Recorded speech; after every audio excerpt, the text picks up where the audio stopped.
Fucking load.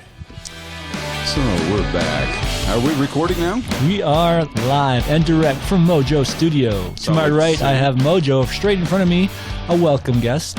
We DoJoe. said goodbye to Todd, but we said hello. We say hello to DoJoe. Isn't that nice? Yeah. DoJoe's been with us before. Todd was an original guest, an organic guest. And we have DoJoe with us now, who was a good friend of Todd back in the day. I was not so much. We went to the same schools and we were in the same class and everything, but I was never friends with him.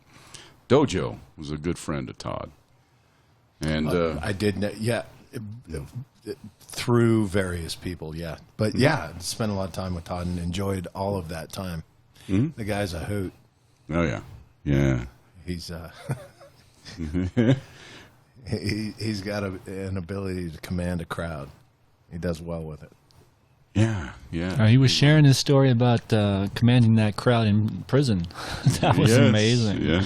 I didn't know he went to prison. No, he just went there to speak. He was not in prison. You'll have to listen to the podcast. It was an amazing story. Yeah. Well, and he's done, how many did you say? Like 1,200 different speaking engagements. Does a lot, apparently, yeah. Now he's writing a book, and he's got his practice. I guess you can call it a practice. Well, now that he's not here anymore, I feel I can ask the tough questions. Why can some people, like the three of us, party okay through our entire adulthood and not experience such stoppages as he did? Why do others require counseling to get through and therapy? And like he was kind of saying, there are different levels, because I know I use alcohol as a crutch. I know I do, but I keep it reasonable. Like you say, we're highly functioning adults. We never kind of go overboard. He said that one party he drank a case of Coors. I could never, ever do that. There's no way. Yeah. I could. Let me give you Todd's card. I have. And we did not approach. The chances are Todd's going to listen to this one too, but I'm going to bring it out there anyway. We did not approach that subject of him doing a beer bong of Bacardi tonight. We didn't. At another friend's house. Yeah. I respect the hell out of the direction he's gone with that, because watching it firsthand, and since I've watched people progress through when your servant becomes your master with alcohol. Yeah. He's the type, or not the type. He just never was. I think almost on a physiological scale, unable to manage it. Well, yeah, like he was saying, it's an all or nothing thing for him. Yeah. And I think Rogan mentions this a lot too. That's one of the reasons why Rogan's never done cocaine, because he says he's afraid he'll like it too much, and he's an all or nothing kind of guy. He gets obsessed with things, and Rogan's even had to back off of his video game obsession because he gets so obsessed with it. He's so into it, Yeah. Main Joe, if I may say, it's the reason that I refuse to do cocaine anymore, and also look forward to the next time I do it. The times I have done it, it's been 12 years ago. It's been a while, but I loved it. Absolutely loved cocaine, and was able to quickly identify that this is a problem. This could be a serious there's the problem. Difference. Yeah. And that's one thing we never asked Todd when he was here is, why was it such a problem for you where you had to flip the switch 180 degrees? That's a good question, because he was going on. He doesn't like the disease nomenclature, but there's definitely different levels. And when you've got something that extreme, and you know what I mean, it's all or nothing. Yeah. That's interesting. Every one of my friends party. It looks like a disease, maybe, but maybe it's more. A choice. Well, he called it a choice. Actually, but didn't he? He said it was a choice, and but his choice is between all or nothing, and fair. Maybe that's what it is. I don't know. So and we got to get him back. Yeah, we got to get him back. It looks You're like right. a disease. I think is why people call it one, but he doesn't like the word disease, and I can understand that. Got to get him back with DoJoe here. That would be cool. That'd be cool. I think that it is a disease in some ways. People are predisposed to have a hard time with it. Yeah. Either their personalities or their chemical makeup results in them either not being able to manage it, right. or when they do have it, there's no governor. Right. And there's times where I've got no governor, and they're fewer and fewer as I've gotten older. But me too. Some people. Well, last night you didn't have a governor; you had a lieutenant, maybe a corporal. There was a corporal in charge, maybe. I had 2 drinks, Jack. If you go down to New Orleans, you go to Bourbon Street, and you plan on having a hurricane or 2, make sure you have a governor. Yep. At least a private, 2 privates. You got to have 2 Make privates sure you have some good friends with you looking out for engine brake. Forgive me, DoJoe. You were making a valid point there, though, that I think was important to share. Importance is, it's a sliding scale. It goes back to why. Not only did Todd turn his life around. I think we agree on that. He had addictions to the point where it was going to kill him, and he turned his life around. Yeah. But then chose to earn a living on how to bring people out of that same state. Right. And that's a unique. It's not the first. We know of many that have done what he has done. Right. Yeah. He's been very successful. Very successful. He said a lot of sensible things tonight. Oh, he was amazing. When he was talking about his therapy and the way he deals with people. Yeah, I could relate to a lot of it, for sure. So I guess I'm trying to arrive at a point here. Why is it that you, Main Joe, and DoJoe, and me, and T-Joe, and W-Joe, and so many can continue a partying lifestyle but never approach any situation where we got to go to a session, we got to hire a therapist, we've got to be there. I think we have a certain amount of self-confidence. We like ourselves. If we screw up, we forgive ourselves and we push on. Maybe that's part of it. I don't know. Remember when we asked about DoJoe's feelings towards Todd Sylvester? Was Todd, everybody loved you back then, even when you were partying doesn't matter. At your max. Did Todd love himself? Good he question. Did not. Good he question. did not. And see, I've always kind of liked myself. I don't know, call it narcissism, or whatever that word is. That gets battered around so much these days. But I always kind of liked myself. I always thought I was an okay guy. That's a fair statement. That is. Yeah. You the same or no? I am, and I think DoJoe is too. Yeah. DoJoe and I have been partying together since right out of high school. Not in high school, we didn't party together in high school, but after high school, we've been partying pretty much every weekend since, haven't we? Pretty close. Pretty close. And similar things have not happened. I feel what I said earlier could be taken negatively. I would like to say, Todd, congratulations for what you do for people. Oh yeah, for what you do for a living. It's awesome. And you do a great thing. And it's a great thing. And it's to tell you that. But we're in a way we're trying to do that with our podcast too. If you listen to some of our earlier podcasts, we encourage people to go out, start their own podcast, get creative, jam, have fun with your friends in that way. Indeed. Share your story, share your passion, your creativity. Souls on fire, like Todd said, and that's what we'd like to encourage. And so, we're dropping our pebbles into the pond. Yeah. He's dropping rocks, but still, we're dropping pebbles. He blew me away like 5 times with his stories and the lemonade stand was my favorite. Very impressive the lemonade character. stand was amazing. Cool. Very cool. Sorry you missed it, DoJoe. It was an amazing story. I am too. We recorded everything. Yeah, we got it all. I will watch it. I look forward to it. Yeah, I look forward to that. The question that led into it was, Todd, was there one event where you realized I'm done now? I'm done drinking. I'm done doing drugs. I'm done partying, and it's time to flip a switch and go another direction. Was there one event? Yeah. And prior to the lemonade stand, right? He said, it was like a 6 or 8 month. It sounded like he was on the wagon, off the wagon, the wagon, off the wagon. Yeah, it went back and forth a little bit. And he's a bartender, so that's got to make it double tough. Yeah. And then he told the lemonade stand story, and that was a wonderful, high impact story. It really was. That will stick with me and he for uses a while. The word he used was a cleansing cry. Yeah, well, cleanses. He did. Yeah. He sat. He said he sat in his car and sobbed for 20 minutes. And it was just soul cleansing. Yeah, right after he did. And I need to say this correctly. Right after he had that interaction with the young lady running the lemonade stand, right, he went to his car and sobbed for 20 minutes while he was fucked up. He was hammered. Didn't he say he was absolutely hammered? I believe he said that when he interacted with the young lady. That's true. Stand. Yeah. And he's still in touch with that young lady to this day. DoJoe, give you a brief rundown.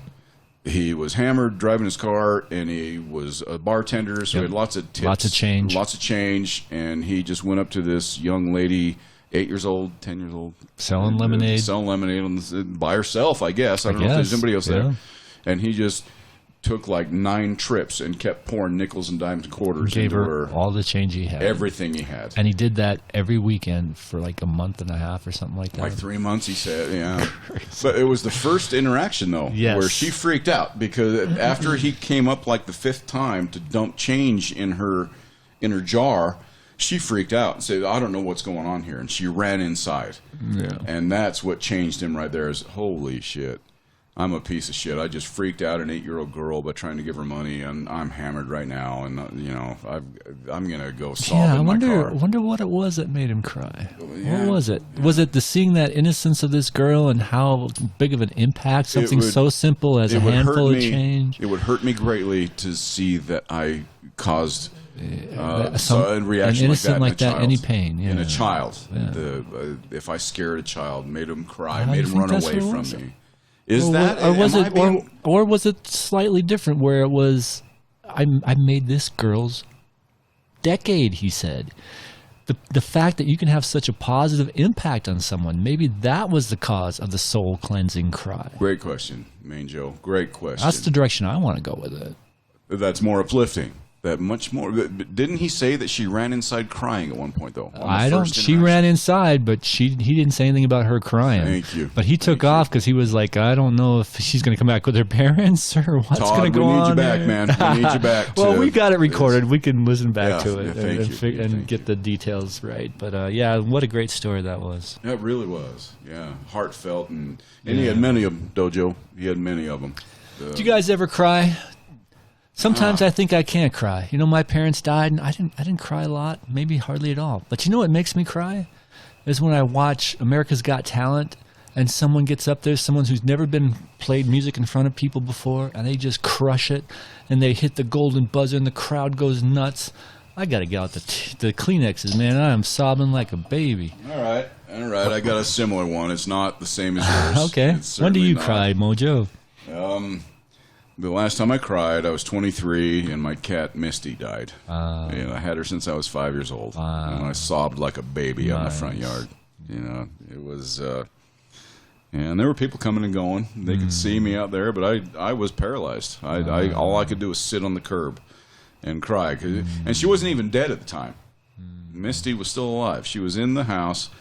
I tried to feed her some tuna. She wouldn't take it. She went back to her bed, and I knew it was almost over. It was damn near over. And just went, shit. Yeah. 18 years. Yeah, 18 years. A member of the family at that point, yeah. How about you, DoJoe? Yeah, we can't leave you out of this. I don't know. Don't know last time you cried? I'm sure I have. I don't pay attention to it. I don't. I correct myself, actually, man, Joe. Go ahead. I owe you this one. You raised the topic, and you exposed yourself, and I left you hanging, and I'm regretful of that. I watched a movie called The Green Book. Have you seen that movie, The Green? Is that Tom Hanks? No. Green Mile. No, that's Green Mile. Oh, okay. Yeah, you're thinking Green Mile. This is Viggo Mortensen, and Viggo Mortensen. That's the only guy you need to know. Well, I think I know who he is. Yeah, he was in Lord of the Rings. Great actor. And he was in a movie called Green Book or The Green Book. I can't remember. Did you see this one, DoJoe? Yeah. Yeah. Is it Green Book or The Green Book? Don't know, but either way. What's it about? It's about a mafia racist asshole glutton that gets hired to drive an extremely talented pianist around the Deep South, and this pianist happened to be a black guy. This is a fairly recent movie. Yeah. he wasn't racist. He was not. Well, he put the glasses more ignorant than racist. Fair enough, DoJoe. He was just an ignorant guy. Yeah, you're right. You're right. If he was if he were racist, he would have remained racist through the entire movie. He didn't, did he? He never changed. Really, he was the same person. It's just that they became more aware of each other as they got to know each other. He changed. He put those 2 glasses in the garbage that the black guys had drunk from because they were black, but he didn't do that with his employer, the pianist. He changed. He definitely changed through that movie. He invited the black man into his house. In the final scene of the movie, Main Joe was he and this pianist, a black gay pianist, and very wealthy and whatever, extremely talented, walks up to his front door, and this guy Viggo Mortensen welcomes him into it. First hugs him, and then welcomes him into his house. He would not have done that for a black person in the beginning of the movie. By the end of the movie, he did. So it showed character development. It showed progress. It showed wonderful things. Yeah. And I get where you're going with that. And clearly he did learn. However, he stayed the same person, and his resolve towards who he was one of the attributes of his character that was the most endearing. Viggo? Yeah. Yeah. He did remain the same in so many ways. Yeah. So, but you brought up this movie because you cried during it? There was a scene, thank you. Something compelling? We're going back. You raised the original cry thing, and I mentioned the cat, and you mentioned... he doesn't cry. Marker DoJoe. I do. I just don't think about it. Okay. It was the final scene in that movie where I thought, that's pretty cool. And I didn't cry. I didn't sob, but I felt something in the corner right here. Okay. Some moisture. That's good. That's good. Okay. I might. I just don't pay attention. Have you guys ever seen... Here's a movie that makes me cry, and I can even tell you why it does. Have you ever seen the movie It's a Wonderful Life with Jimmy Stewart? I've never seen it all the way through. I've seen... bits of it enough to know the movie, but I've never watched it front to back. DoJoe? Never once. Have you? Front to back? No. I've watched it numerous times, but not in its entirety, no. Well, the part that gets me is at the end, where he finally gets back to the original reality, and he's still in trouble, but he's so happy to be back in that original reality that he doesn't care. And here comes the cops to arrest him, and he doesn't care because he's just so happy to be back with his family. And then here comes the cavalry, baby. Here comes his brother. Here comes all these people in his life that he's touched, people's lives that he's touched, bringing him money to help him pay off that debt because the cops are going to arrest him and everything. Yeah. And it's the cavalry coming in, saving the day. Waterworks for me every single time. You didn't build this. You had help building this. I have seen that movie 20 times, and each and every time I cry at that part. I don't know why. I can't explain it. The scene you described right there reminds me of the movie Platoon with Charlie Sheen. There was one point in that movie where one of them was going home. It wasn't Charlie Sheen. It was one of the soldiers in his platoon going home. And he was trying to give advice. He just said, hey, man, if you make it out of here, the rest of your life is gravy. No matter what happens, the rest of your life is... And it's just like a Wonderful Life, too, the ending scene. Pretty much. The joy that he felt at that moment, the rest of my life is gravy. Yeah. The reason I hesitate to agree with you is because post-traumatic stress, man. Those guys coming back from war are not the same. Not all of them. And I guess he had some post-traumatic stress, I guess. He went to this other reality where no one knew him. And talk about post-traumatic. And the town was a disaster, and and he didn't know if he'd ever see his family again. So I guess, there might have been some post-traumatic stress there, but I don't know if it's the same level. But anyway, interesting analogy. Well, thank you. Thank you. And I appreciate you bringing up the cry thing. It's not something that three guys get together and really want to talk about. Average Joes don't talk about crying, man. Yeah. We're tough old dudes. I'm going to cry later when I can't take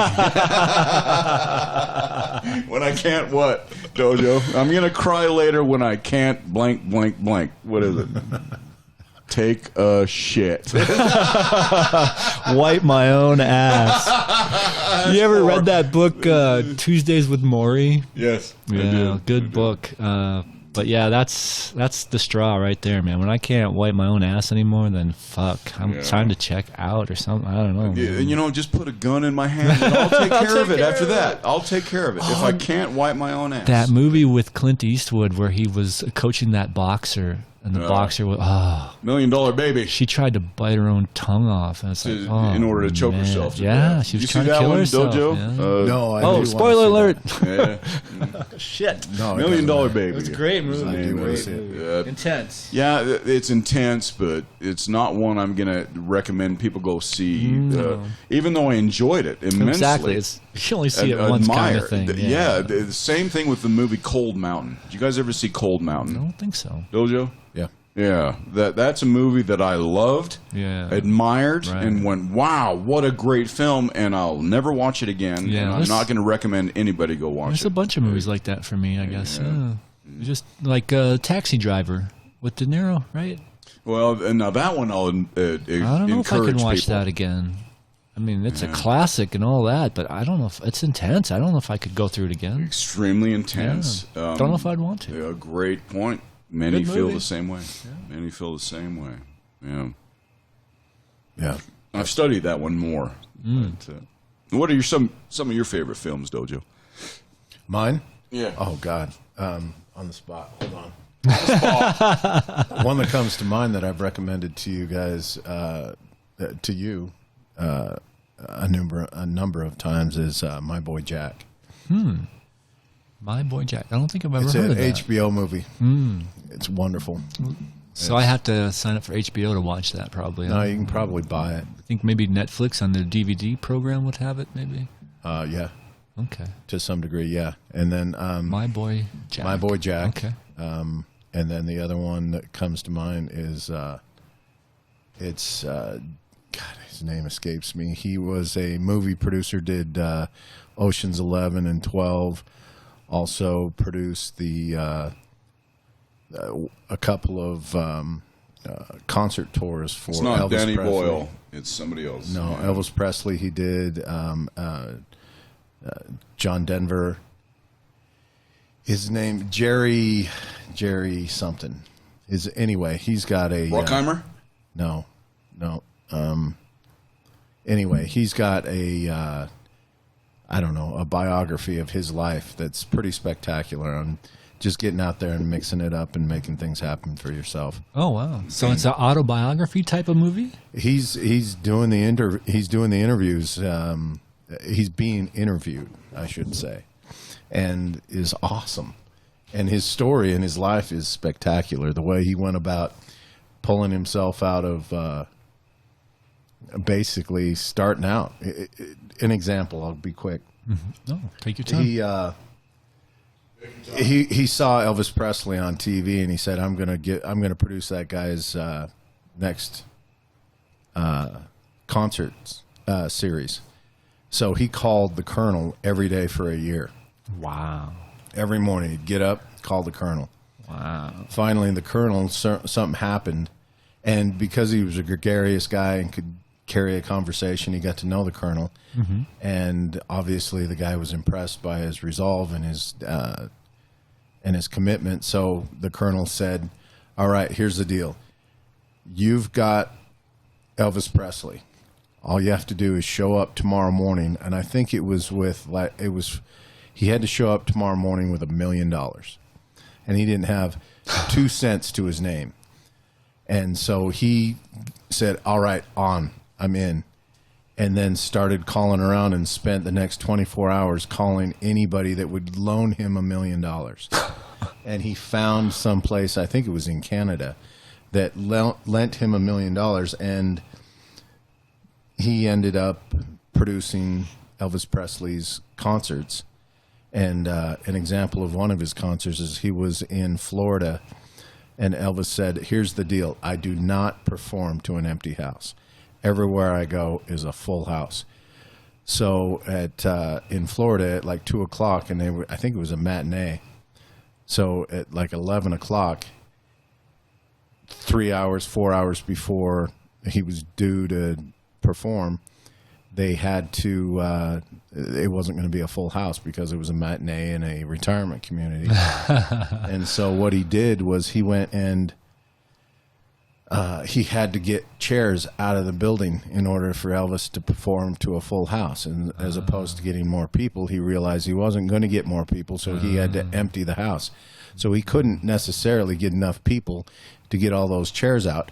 So he went across the street to a prison, or a jail, excuse me, and hired a bunch of the inmates to come take chairs out of the facility so that when Elvis showed up, he was playing to a full house.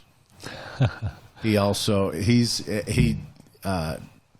did John Denver's concert tours, and he regrets the way he treated John Denver.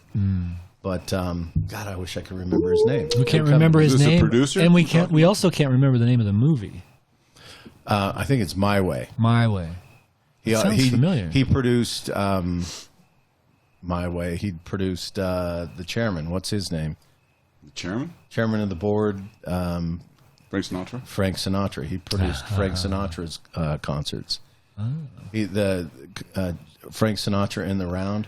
So this is a movie about a concert producer.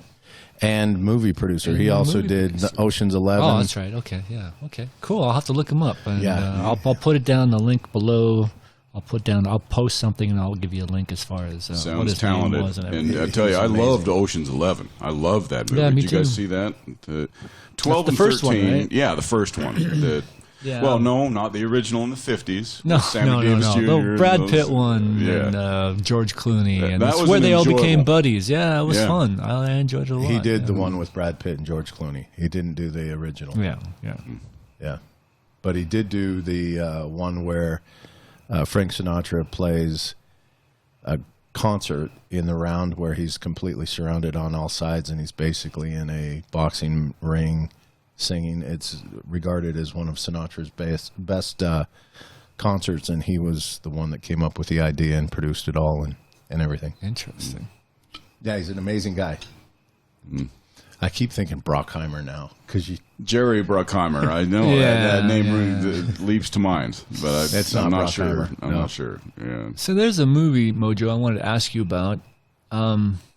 And the reason you mentioned it at one of our previous podcasts. It's called Nowhere Boy, and it's about John Lennon and how he grew not how he grew up necessarily, but it starts with him in high school. Oh, that's it. It was his growing up. I started, his realization maybe come to, oh my gosh moment, but oh my God, what a slow-ass movie. I'm sitting here. I started watching it. Yeah, I haven't finished it because it's so damn slow. You're right. That is, yeah. But you give it a thumbs up still? Should I push on? If I may, please. Thank you Help me out thank you for doing further research on it because I watched the whole thing. And may I say, I only watched the entire movie called Nowhere Boy because it was about John Lennon and the Beatles. I was able to get through the entire movie only on that fact alone.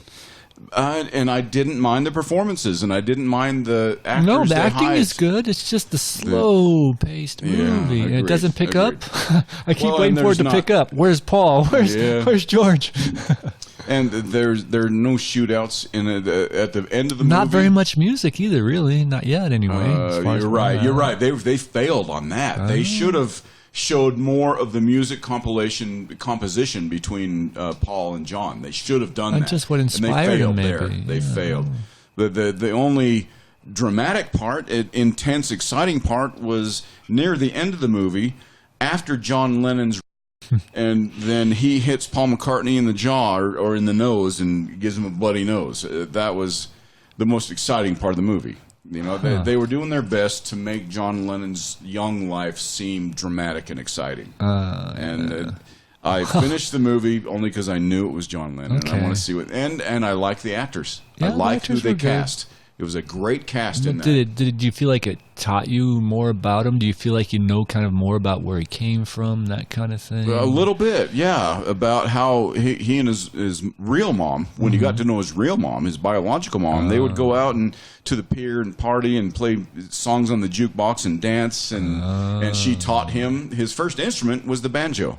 She taught him the banjo when he was like 14 or 15, and he expanded from there. And just showed the influence she had in his life. Carefree, let's go have fun, let's go party, and it was,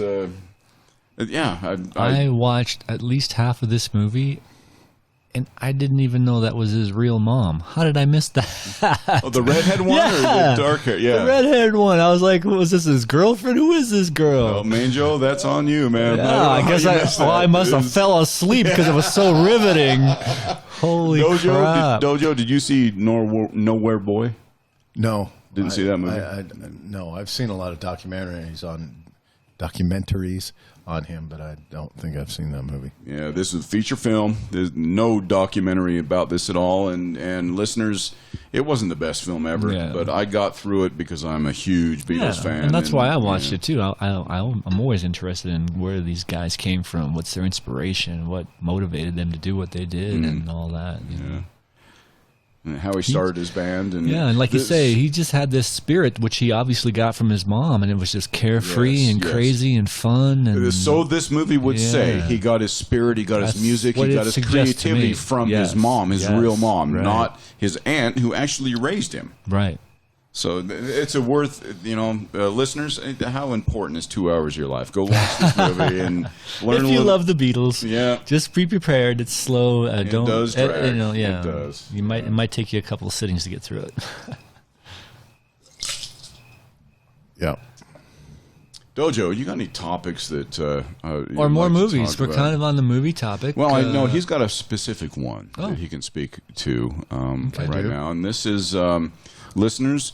Have you ever performed or contracted to have performed concrete work? A lot of it. A whole bunch of it. I suspect DoJoe has. Please, take it away, my friend. Oh, all right. Well, as I understand, within the trades, there are the hard-working, still skilled labor that does a job that not many people would want to do. Like tree trimming, pouring concrete. That is so labor intensive.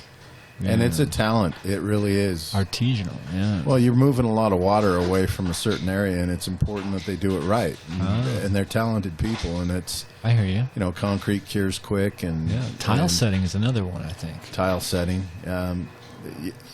Shower pans. But they're done right. Yep, shower pans, exactly. But I've had the misfortune of interacting with an individual that was less than honest and took a lot of money off of me. But I think the better way of handling something like that is just throwing things out to the universe and allowing karma to settle things as opposed to getting angry and spending too much time focusing on getting ripped off. But the people that I had a guy come back in afterwards, and in a week he made me whole. Good for him. Yep. Nice. That's important. Yep. Wow. Yep. He and 9 guys showed up and sweet, poured the hell out of some concrete in my front yard, 43 yards of concrete, and did a great job. So ultimately, I think, though, when you're dealing with contractors, as much as it's tricky business. It is. You gotta. It's not like you can. I work in the car business, and I think when you walk in and you talk to a car guy, because they're held accountable, at least on the new car side, to making sure the manufacturer is being represented a certain way. That's a good point. So they can't rip your lips off like they used to. But contractors, that's still the Wild West. Yeah, it really is. And so it's buyer beware. Yeah. It really is. Yeah. Anything you sign, anything you pay, Well, did I hear 43 yards of concrete? That's what you heard, yeah. Well, Main Joe, you got to know, he just opened up Raging Waters in Conway. That is a lot of concrete. It's a big old pour, and I'm glad to have it done. And in a couple of days, I'm going to be able to park on it. So, it's a good thing. Keep that name on file, because my wife and I have lived in our house for 20 years, and we've run across some good contractors in our day. And when we need them again, we can never find their damn number. It's like, so frustrating. Well, my garage door opener guys, I put their sticker right above the opener, so it's right there when I need it. And I've needed them twice in the past 10 years, and both times they have been on time, reasonable, expert, and effected a wonderful repair, and I'm good now. The last time they were here was like 4 years ago. Yeah, I haven't needed them in 4 years. I like my garage door guy, too. Yeah, he's very good. I need a garage door guy. Oh. I had a garage door guy right after the guy that came out and ripped me off for $6,000 for my concrete.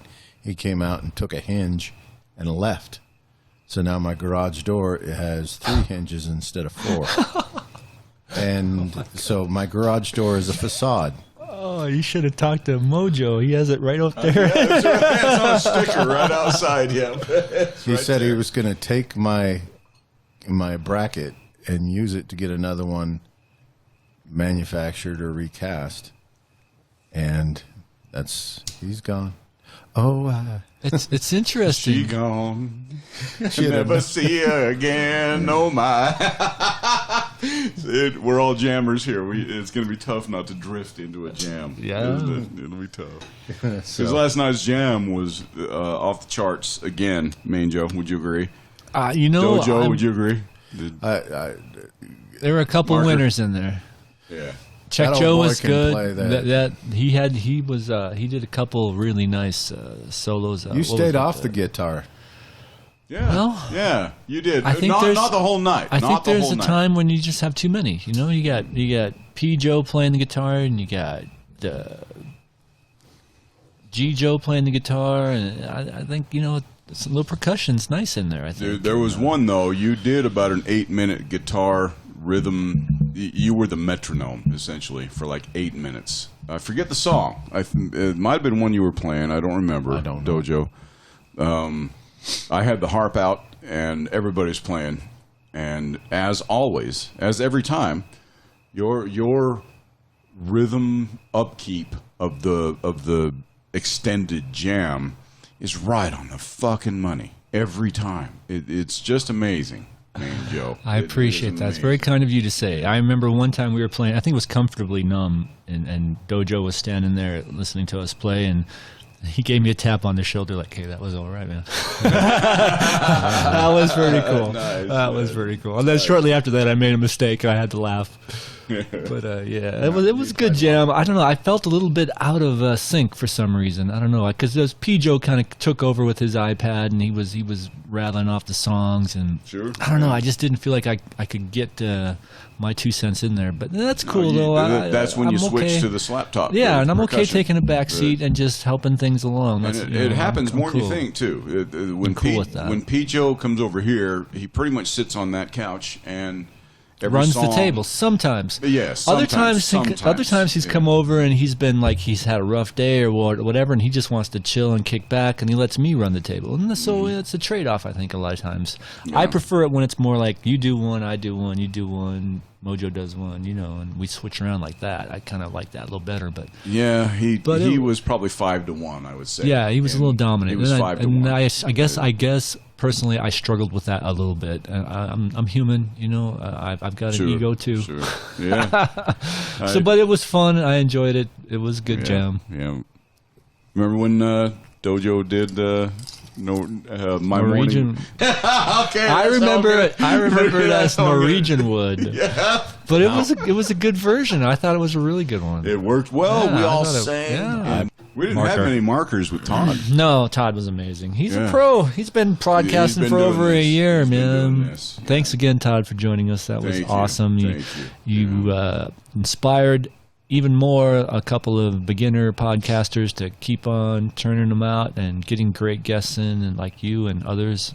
Yeah. See, the interesting thing about what he's done is a lot of people can't drink, and he's not only decided to not drink, he's used that as an opportunity to help others, and does a good job with it. There are people, and I know some intimately, that really can't do it and shouldn't do it. Yeah. And it's not that, they're not keeping up their end of the bargain, or it's a party foul. They really don't belong anywhere near a cocktail.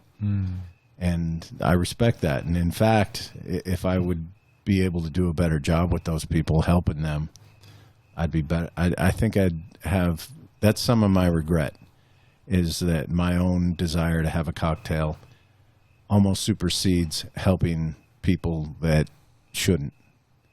And that might be selfish, or maybe it's honest. It's honest. Yeah. I'm in the same Appreciate boat as you sharing that. I'm in the same boat. Exactly. I have sometimes more cocktails than I should, and I have witnessed people who shouldn't drink at all. So the fact that I still drink, does that give me any authority or any justification for telling them that they shouldn't? Because I still do, but you shouldn't. That's a tough one. Yeah, that's a tough thing to. I don't think it is. I think it's more along the lines if I'm with them, I should have, I don't know, the decorum to not have a cocktail. I love that word. Yes, that's Good a complex word. Yeah. Decorum. Decorum. Yeah. I know my wife doesn't drink. I don't keep beer in the fridge. I don't. I just don't. But the other day, I had like a shot or two of brandy in my snifter at my office downstairs, and she said, and I was gone, and she said, "Don't do that shit, dude." She said that was just a little bit too tempting. I could have picked that up and shot it, and it would have been lights out. All. So how long sober is she? 17 years. I think. 17 years. Yeah, something like that. That's damn cool. Yeah, it's very cool. Very cool. Yeah, you got to support people. I don't do that shit anymore. I don't leave anything lingering. I keep my. But should I not even have anything in the house? Where is decorum? Where do you draw that decorum line? Decorum line. I'm either still who I am, or I am now. It's like if I was responsible for her falling off the wagon, oh my God, I would be devastated. And how would you know? How would you know? Is it bringing her up here for a jam where we're all drinking, and that's the night she starts drinking? She's solid. Or is it when you're out at dinner one night? Solid, man. It's it's tough, man. That's I have not given this the correct respect over the years. And mainly it's because you guys have been so cool about keeping your private things to yourself, where you don't push things on anybody else. I've known for a while, but not since I met you. Almost 3 years ago now. It's coming up on 3 years. Coming up on 3 years, yeah. I didn't know that your wife had been through AA and had an addiction problem, if I may say it in those terms. Yeah, you may say that. I mean, it's not. We talked to Todd. It's not a disease, but it was all or nothing. She's very intense person, and it was an all or nothing kind of thing. She would get. Yeah. And also, I'm not going to change my behavior with her because I feel my relationship Marker is wonderful. Every time she shows up, I'm happy to see her, and I give her a hug, and I'm happy for her input and presence every time. And I can kind of relate a little bit. Like I'm trying to quit smoking, right? And you don't offer me, and I appreciate that. That's all it takes for me, really. As long as you don't offer it, I'm not going to come looking for it. Cool point. You know what I mean? Point. So as long as we don't offer her a drink, she's really good. I mean, she doesn't have much of a problem. But who offers her a drink? 17 years sober and still offers her a drink every time he sees her? Her uncle. He just can't get it through his head. He doesn't comprehend. He doesn't understand. What is he never ever met someone who's been to AA, got off the stop drinking kind of thing? It's like, dude, just don't offer her anything. Uncle. How old? What's the age difference between and her uncle? I don't know. I'd have to calculate. Math. Don't do that. Math's not my friend. But anyway, yeah, it's interesting. Decorum, just helping you, supporting your friends by not offering them a drink. Sometimes it's enough, I believe, but other times maybe it takes more than that. DoJoe and I might be able to make something out of this. If we stopped buying and offering each other tobacco, whether it's a chew or a smoke, we might be able to quit it. We might be able to quit it. We're still. You're still a tobacco user, is that correct, DoJoe? I quit for 4 years. Oh wow! You did? Yeah, and I'm back on it. And since last night? No, for about the past 2 months. Oh, okay. Wow, just fell off the wagon recently. Well, I like it. I like it too, dude. I would love to have a right now, but no, just nicotine. I like to have, I like it. And if I'm playing golf, I'm going to have it. If I'm You didn't play fishing, golf for 4 years? No, I just didn't use it while I was playing golf for 4 years. He did. I was there for all of it. He quit for a while. Yeah, long so time. It must have been some decision. At what level was that decision made? The choices. Todd talked about choices a lot. Intent. Yeah. Choices and intention. It's I don't know. For me, it's a disgusting habit to chew. It is. It's spitting and it's all over your teeth, and so ironically enough, I've been looking into trying to smoke cigars, and I think I would enjoy cigars but it's like being in a house fire. You can't. I've never had a cigar, and I've tried to buy some higher end cigars. Maybe I'm just not buying the right ones, but to me, they taste like shit, and it's still smoke, and there's so much of it that you can't really.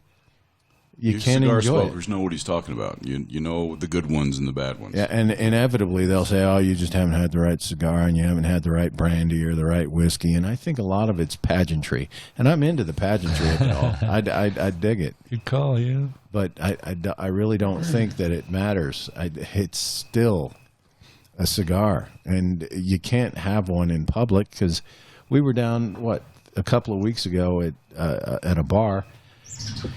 And this guy who's not my favorite person was having a cigar, and the entire outdoor area where he was smelled like ass. It did. There's no way of getting around it. Wow. I've enjoyed a few cigars in my day. I mean, the last one I enjoyed was my 50th. My friend and I went golfing, and we had cigars, golfing. We were doing shots of Jameson and smoking a cigar, and I'd set it on the green, do my putt, pick it back up. Yeah, and I smoked a whole cigar in one round, and it was awesome. I enjoyed it, but I got a pack of 3 cigars, and the third cigar is still sitting in my office 3 years later. Really? Yeah. So it's acquired taste, and it's got to be the right place, the right time. It does, and see, you got to have time. You got to have time, and see, part of what I've been reading about, because if I'm going to do this, because it's an expensive hobby. Yeah. Cigars have to be. Cigars have to be kept at a certain moisture. Humidor. Yeah, you got to keep them moist, and it's like 70% humidity that you got to keep these things at. Wow. And maybe that's part of why, I'm lighting these things and it's like a brush fire. It's because the damn thing, it's bone dry. Too dry, especially in Utah. That's exactly. The problem, Maybe if it was 70% humidity, I'd get it in the right context, and I wouldn't, my eyes wouldn't be watering and shit. That was really good content right there. A lot of people would. The humidifier. What does it do? Well, so it's not a brush fire every time I open it. That's good content. So you need to take a vacation to like San Diego, get on the beach and have a nice cigar. This 51-minute podcast, I can whittle it down to 20 minutes. Yeah. You know what? Let's stop this one up and do another close. Let's do a close. I'll let you take it away. DoJoe, give us an outro. Thanks for joining us. I hope that at some point we made sense, and if we didn't, fuck it.